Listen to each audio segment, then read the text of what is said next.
vamos dizer, de cobrança muito fortes e órgãos de execução fragilizados. Nesse sentido, eu acho que a fala que foi dita aqui, sobretudo do diretor, coloca esse desafio, de fato, para o futuro. E nós, então, imaginamos que podemos fazer isso ao longo do tempo. Talvez não seja possível fazer imediatamente, mas ao longo do tempo. Então, eu quero mais uma vez agradecer o convite da CETASP, dos deputados Wellington e Goretti que fizeram o requerimento e ficar à disposição desse debate. Muito obrigado. Muito obrigado, doutor Sérgio Mendonça. E realmente a tarefa que a gente tem encontrado nessa comissão, no sentido de tentar buscar uma alternativa para o servidor público, não é uma coisa fácil, né? Toda semana nós temos audiências públicas aqui para buscar essa diferença que eu estava conversando com o nosso diretor Tarcísio. Essa diferença aqui de vocês ainda não está muito grande, não. Tem diferenças aí que o pessoal da agricultura, por exemplo, a diferença é muito grande, né? Bem maior do que a diferença de vocês. Mas, como dizia o presidente do meu querido, o ex-presidente do meu querido Corinthians, né, o Vicente Mateus, quem sai na chuva é para se queimar, né? Isso acaba que recompõe uma situação que está colocada aqui, que ela é verdadeira, claro, é fato, né, o número está aí, mas a partir até do reconhecimento, né, e das ações do governo que está instalado, né, conversando com o presidente Lula, né, que foi um sindicalista, um trabalhador, um lutador, né, metalúrgico do ABC, né, do qual eu tive a oportunidade de ser companheiro, inclusive, o problema passou a ser que nós vamos recompor e há uma necessidade de uma equiparação. Isso é lógico, isso é natural, não tenha dúvida, né? Quando se diz, evidente que não está colocado, e quero aqui reconhecer o esforço do secretário Sérgio, que foi nosso companheiro do DIEESE, que muito ajudou os trabalhadores desse país, né? E tem lado, pode ter certeza que tem lado, as coisas têm que ser construídas dentro das possibilidades. Eu não estou aqui esfriando luta de ninguém, muito pelo contrário. Se precisar de mim no caminhão de som amanhã fazer um discurso lá, eu estou lá com vocês, né? Sabe, cada um tem o seu lado, cada um tem aquilo, a sua missão dentro do processo. Isso é muito claro, né? Agora, o governo são duas coisas que nós precisamos resolver urgentemente dentro do governo, né? E aí, buscando essa recomposição, nós temos que buscar as equiparações, não tenha dúvida disso. Tem que ter um plano geral de cargo e salário dentro do governo federal. É impossível. É uma grande empresa com 1.200.000 trabalhadores. Claro, é uma grande empresa, né? Mas da mesma maneira, quando a gente faz negociação coletiva para 8 milhões de trabalhadores, ninguém da loja CIA ganha menos do que a Casa Bahia. É a mesma coisa, né? Nós temos que buscar isso, né? E nós temos que buscar isso de maneira integrada, né? Nós não podemos também, e aí a nossa confederação dos servidores aqui, que vem atuando firmemente, com responsabilidade, num belíssimo trabalho, também tem uma outra missão de quando tiver essa negociação coletiva, e aí para que isso seja reforçado, nós precisamos ter a aprovação da 151 aqui, que o governo já mandou, já está tramitando, ou seja, um modelo e um processo de negociação coletiva, porque o servidor público, em nenhuma instância, ele tem um modelo de negociação coletiva como tem iniciativa privada, né? Você tem que estabelecer a responsabilidade dentro do processo de negociação do poder público, do gestor público e dos trabalhadores, do servidor público que está envolvido engajado dentro dessa movimentação. Então é um grande desafio mesmo. Eu não tenho dúvida que é um grande desafio. E eu tenho a impressão, aí é um apelo e em determinados momentos uma articulação que a gente busca ajudar a fazer e ajudar a construir, que nós temos, doutor Sérgio, que fazer isso o mais rápido possível, né? Porque nenhum grupo político se pereniza no poder, né? Exceto na Argentina, que tem lá os peronistas, né? E como nós temos a responsabilidade de finalizar a verdadeira transformação do Brasil, isso tem que ser feito com uma certa agilidade. Eu não tenho dúvida disso não, né? Porque qualquer outro governo que venha a assentar no Palácio do Planalto não vai ter o mesmo tratamento que teve aqui. Não vai. Eu vou repetir, não estou esfriando nada aqui não. Né? Acho que estou aqui reafirmando a posição de vocês. Nós temos que buscar a equiparação, não é justo, né?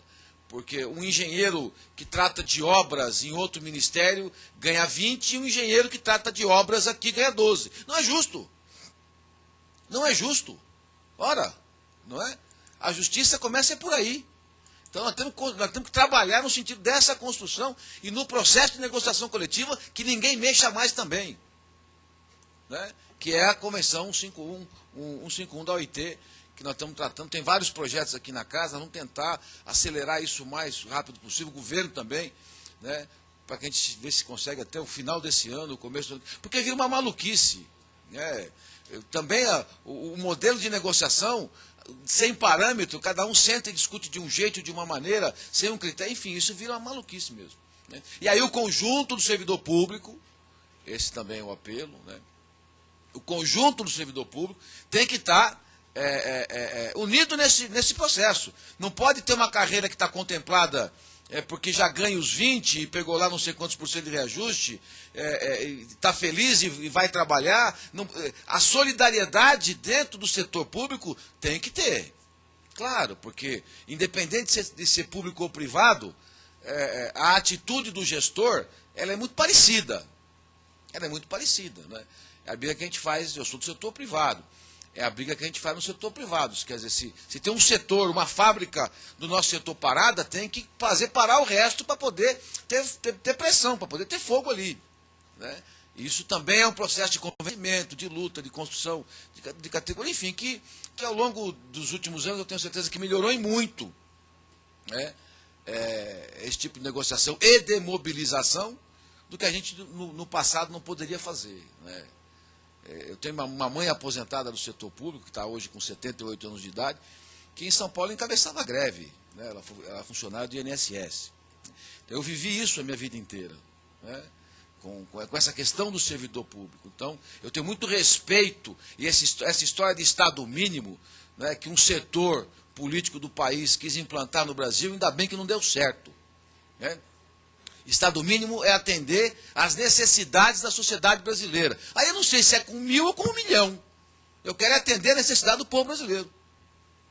Né? E aqui, uma outra característica completamente equivocadíssima. Né?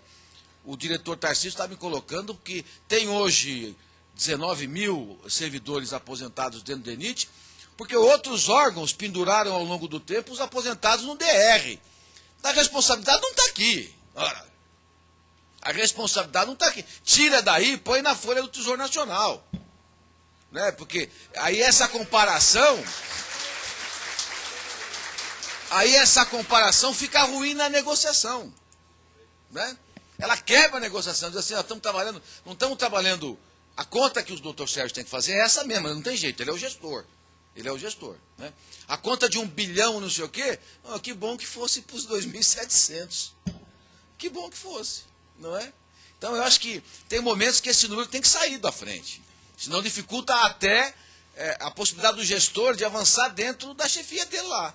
Né? Se continuar com esse número na frente. E aí uma outra coisa, para encerrar minha fala e passar ao nosso querido deputado Wellington Fagundes, que é autor do requerimento, a terceirização. Quer dizer, isso é um escândalo. Eu sou do setor de serviços, né?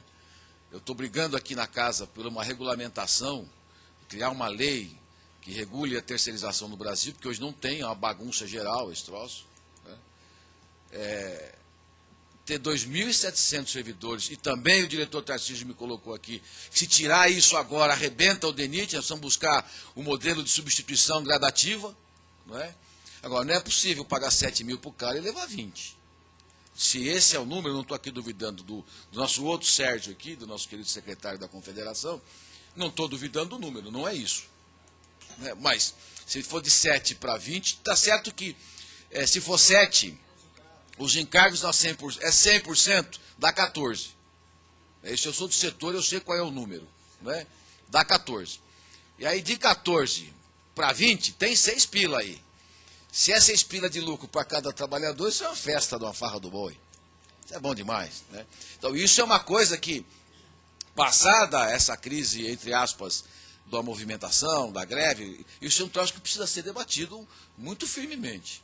Né? Não é possível. O serviço terceirizado não pode ser para substituir o titular da pasta. Não pode ser. Isso é precarização, isso é intermediação de mão de obra. Não pode, nem no público e nem no privado. Não pode nem no público e nem no privado, que é a nossa briga. Né? O sujeito ganha R$ 1.200 numa fábrica, a empresa contrata um terceirizado, porque não tem regra hoje, por 800. Isso é uma sacanagem. Isso não pode acontecer. Então é a nossa briga, e aí vale para a sociedade brasileira, vale para os trabalhadores do Brasil, público ou privado. Né? Isso precisa ser debatido mesmo. Não é possível ter quase mais servidor ou mais servidor terceirizado, que não é servidor, né? E trabalha muito, trabalha bastante, não estou aqui pejorando o terceirizado, não, né? Mas para um crescimento sustentável da economia do país, né, pela dignidade, as coisas não podem continuar sendo assim. Portanto, essa comissão está à disposição dos trabalhadores do DENIT, em função desse movimento, se precisar se utilizar de plenário, se precisar se utilizar da nossa participação, no sentido de estar somando e colaborando para que se busque uma solução efetiva para o momento e depois também uma solução para que a gente possa construir um DENIT mais forte, porque o Brasil precisa disso, como foi dito aqui, né? Hoje tem um modelo, o PAC está investindo, o país precisa de infraestrutura, né? Para que a gente possa crescer de verdade, nós precisamos ter um DENIT forte, isso é verdadeiro, não é conversa demagógica, isso é verdadeiro. É só olhar para a rua, é só olhar para a rua. Né? Mas uma coisa que verdadeiramente sirva para o país, né? Porque também tem muitas críticas a se fazer o DENIT, muitas críticas. Né? Num debate depois da crise, entre aspas, repito, para não achar que eu estou criticando a greve, tem que se discutir internamente muitas situações do DENIT. Okay? Então nós estamos aqui à disposição e passo a palavra ao nosso querido deputado Wellington Fagundes para suas considerações.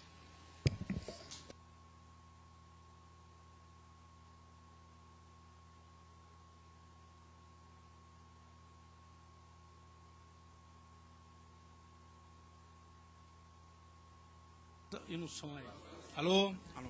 Acendeu, graças à sua reclamação, presidente. Quero cumprimentar, então, aqui o presidente Roberto Santiago e agradecer também por ele estar aqui.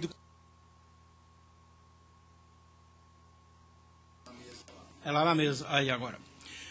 Do começo ao fim dessa audiência pública, a importância de Vossa Excelência ficar aqui. Essa audiência é conjunta da Comissão de